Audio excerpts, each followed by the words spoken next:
नमस्कार, मोहन पांडे का। मैं आज उन दोस्तों से बात करना चाहता हूं जो इस समय स्वामी रामदेव को, पतंजलि योगपीठ को और खास करके भारतीय आयुर्वेद को गालियां दे रहे हैं। और वो भी खास करके जब गर्व करने का विषय हो कि भारत ने कोरोना की दवा कोरोनिल बना ली, उसकी जगह पर वो गाली दे रहे हैं। लेकिन उससे पहले मैं आपको एक इतिहास बताना चाहता हूं। नालंदा में जिस वैद्य ने बख्तियार खिलजी का इलाज किया था ना, उस शासक का, जो बिहार का शासक था, उस शासक ने पूरे नालंदा में आग लगवा दी और उस विश्वविद्यालय को जला दिया जिस विश्वविद्यालय में उस समय पर 2000 शिक्षक और 10,000 स्टूडेंट्स हुआ करते थे और सारे धर्माचार्य, बौद्ध भिक्षु सबको मरवा डाला था। जानते क्यों? एक बार बख्तियार खिलजी बहुत बीमार पड़ा, इतना बीमार कि उसका कोई भी ट्रीटमेंट नहीं हो पा रहा था। सारे हकीम हार गए। तो किसी ने कहा कि आपको जो है ना, नालंदा में जो वैद्य जी हैं, जो वहां के प्रमुख हैं आयुर्वेदाचार्य, श्री राहुल श्रीभद्र जी, उनसे अगर आप इलाज करवाएं तो आप ठीक हो जाएंगे। वैद्य जी को बुलाया गया, लेकिन साथ में एक शर्त लगा दी उसने कहा, वैद्य जी, दवा में हिंदुस्तान की तो कोई खाऊंगा नहीं, और यदि ठीक भी नहीं हुआ तो यह समझ लेना कि आपका कत्ल हो जाएगा। वैद्य जी मान गए। वैद्य जी अगले दिन कुरान शरीफ लेके आए और उनसे कहा कि इस पेज से लेके इस पेज तक में जितनी आयतें आप उसको पढ़ लीजिए। और साहब उसने आयतें पढ़ी, वो ठीक हो गया। कहा जाता है कि वैद्य जी ने उसके हर पेज के ऊपर कोई आयुर्वेदिक दवा लगा दी थी। खैर वो ठीक तो हो गया, लेकिन वो ठीक होने से खुश नहीं हुआ, वो क्रोधित हो गया। और क्रोधित इस बात पर हुआ कि हमारे हकीमों से ज्यादा हिंदुस्तान का आयुर्वेद इतना ज्यादा कैसे आगे। और उसी बात को गुस्सा लेकर उसने सारे वहां पर आग लगवा दी और इतनी पुस्तकें जली है वहां पर, 90 लाख बताया जाता पुस्तकें जली और 6 महीने तक धू धू करके नालंदा विश्वविद्यालय चलता रहा। और यही काम उस आयुर्वेद से जैसे जलन थी, आज एलोपैथिक कंपनियां ने जो पूरा प्रपंच रचा है बाबा रामदेव की कोरोनिल दवा आने के बाद, ये ड्रामा है। और उसमें हमारे संगी साथी हिंदुस्तानी भी शामिल हो गए हैं जो इस विचार के हैं, जो आज जिस तरह से चाइना के अंदर भारत के हमारे जो शहीद हुए, आज बड़े खुश हैं अंदर ही अंदर। उनको लगता है कि बड़ा अच्छा हुआ मोदी का ग्राफ नीचे आया। आज वो ये ईमानदारी से बोल रहा हूं कि वो ये भी चाहते हैं कि किसी तरह कुछ जमीन पर कब्जा हो जाए और वाकई में सिद्ध हो जाए कि अंदर चाइना आया है तो मोदी का ग्राफ नीचे हो, देश जाए भाड़ में, मोदी नीचे आना चाहिए। वही लोग आज बाबा रामदेव की और आयुर्वेद के ऊपर उंगली उठा रहे हैं। खैर ये इतिहास रहा है हमारा, इसमें कोई ऐसी बात नहीं है।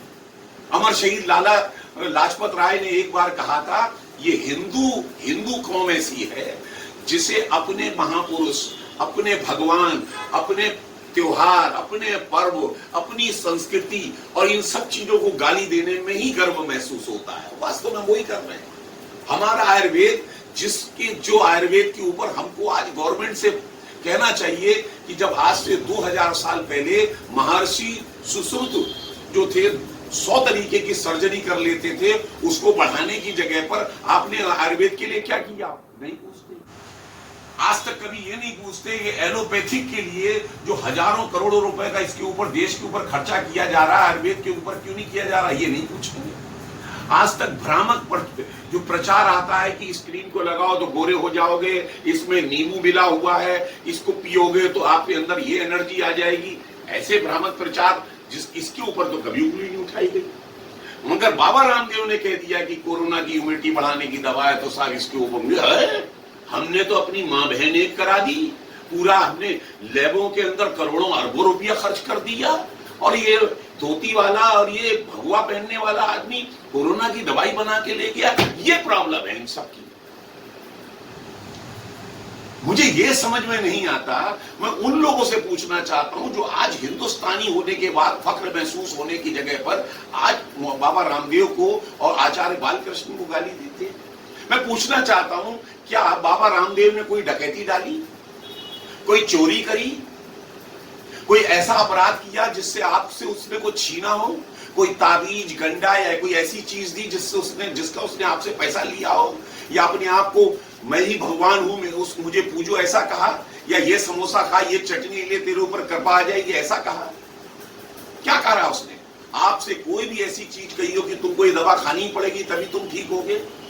पूरे विदेश देश के अंदर 200 देशों के अंदर अगर योग को पहुंचा दिया तो क्या आपको गर्व नहीं महसूस होना चाहिए?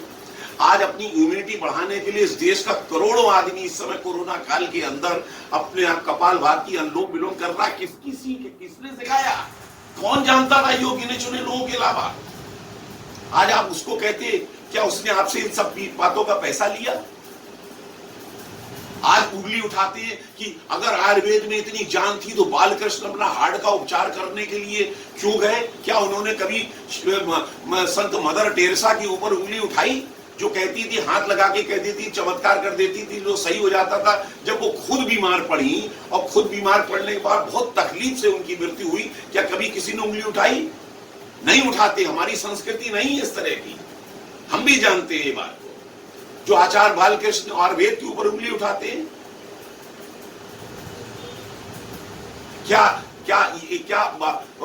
ये यहां पर जो करोड़ों खरबों रुपया यहां से दूसरे लोग लूट के ले गए, क्या बाबा रामदेव ने ये किया?